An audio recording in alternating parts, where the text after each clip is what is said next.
So, I'm Karen Walstra, and I've been asked to share about retooling learning and education. So, let's begin. Companies are really looking at using their equipment and their tools differently because of COVID. So, what is happening in education? If we see what's happening around us, we see things like textile manufacturers are now making surgical masks. And we see that vehicle manufacturers are making ventilators and respirators.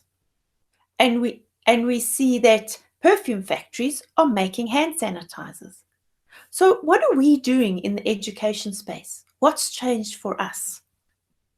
For me, what's happened with COVID-19 is that there's been created this perfect educational storm. For years, we've been speaking to schools about how do we use your timetable differently? Do children need to be at school every day? If teachers use digital tools, they could be saving themselves time and they could be creating personalized learning.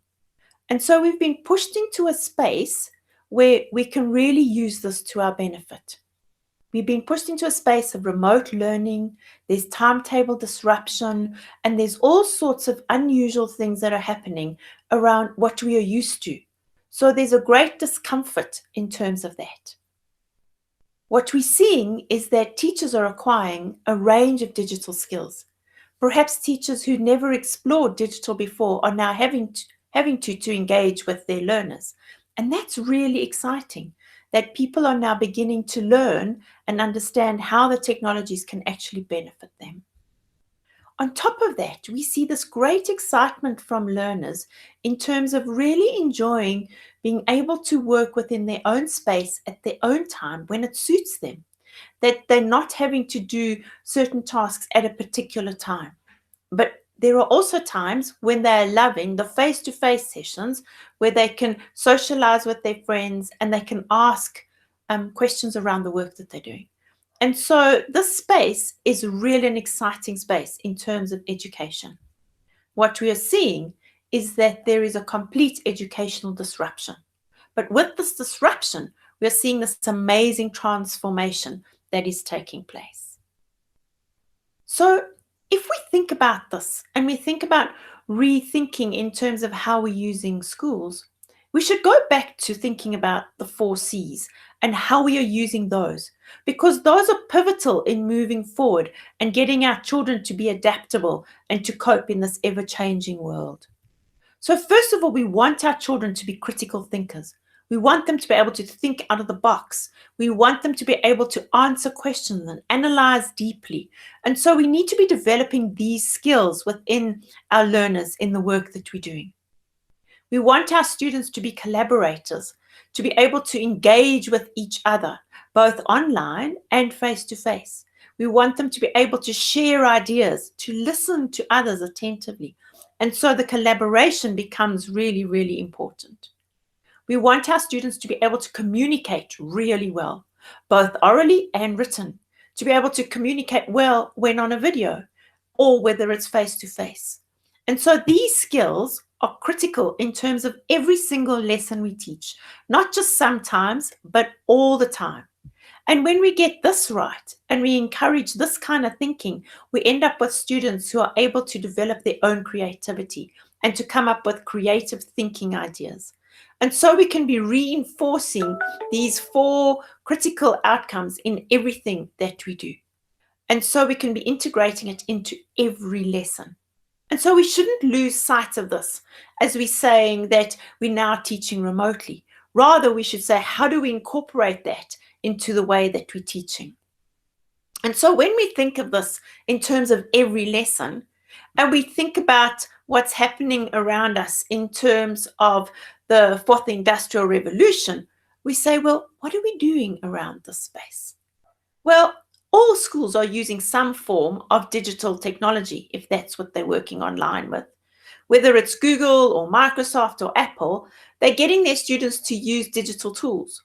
And so their teachers are using digital tools to prepare the students and to engage with their students. What about using AI? Artificial intelligence is incredible, and we're just beginning to see the tip of the iceberg in terms of that impacting us. But never before in the history of humans have we been able to create real, individualized, personalized learning. And technology can help us do that right now. So, how are schools integrating AI into their learning strategies of what they're doing with their students? We hear about schools talking about coding, but coding is so broad and so wide. So, how are we preparing our students for this space? And should all children be doing coding? These kinds of questions should be being discussed at schools, and schools should be making decisions around how they see the individual and how the individual creates their own learning path. What about introducing things like 3D printing or robotics, where students can actually now begin exploring using the technology so that they can be creating devices as well as using devices to create other things? What about adding things like augmented reality within our teaching so that you're really enhancing the content and making spaces real that perhaps you can't get to, or helping with an understanding of a concept and things that the students might not have previously been able to understand well? Then what about going into virtual reality, where we can really immerse the students into a space, take them into things like inside the heart and seeing the heart pumping, or going inside a plant and seeing how osmosis happens? And so how do we actually get our students to be engaged in our learning and using these tools to enhance what we're doing, to add on to their knowledge and make them adaptable, but at the same time, always getting them to become critical thinkers, to collaborate, to communicate, and to develop their own creativity in the space so they become real innovators and trust themselves within that space. If we now look at this beyond then, how do we incorporate relevant technology to suit each of our lessons? We shouldn't just be adding technology on the top for the sake of on the top. The technology we use in every lesson should be relevant to that lesson. So as teachers, we need to dabble and play and find the things that suit what we are wanting to teach. We should then be creating real personalized and individualized learning, using the data that we've got around us to actually augment and find the solutions for the students that we are teaching so that it's really beneficial to every child. That we are actually seeing how we're using these different educational tools around us.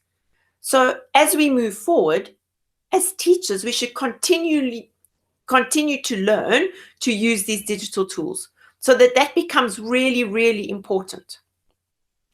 We should make sure that both our teachers and our students have access to data and more data.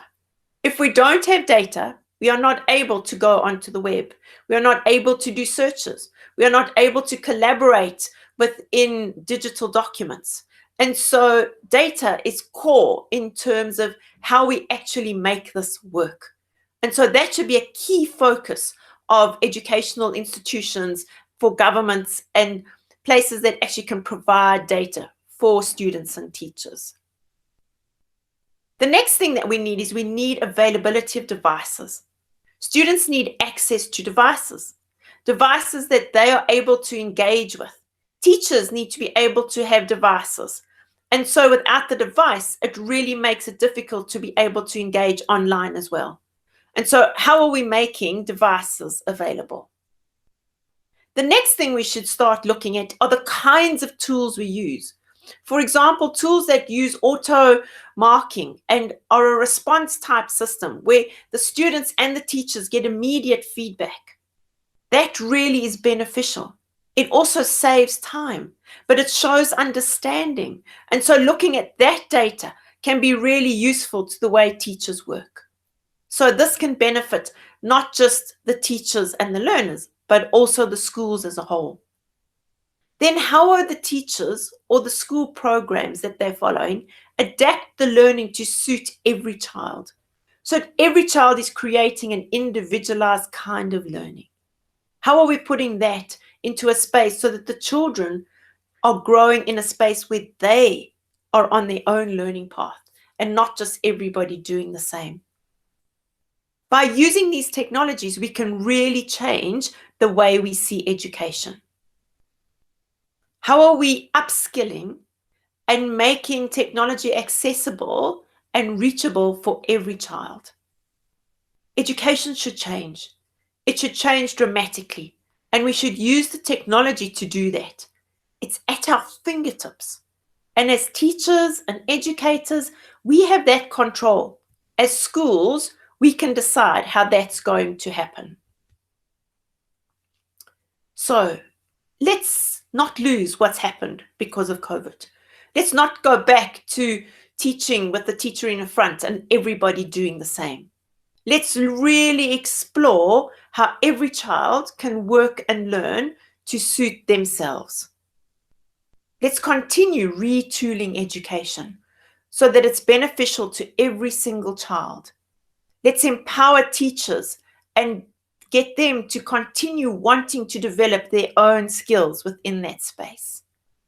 Let's really engage the learners so that they want to learn and that they're excited and that the paths are relevant to them.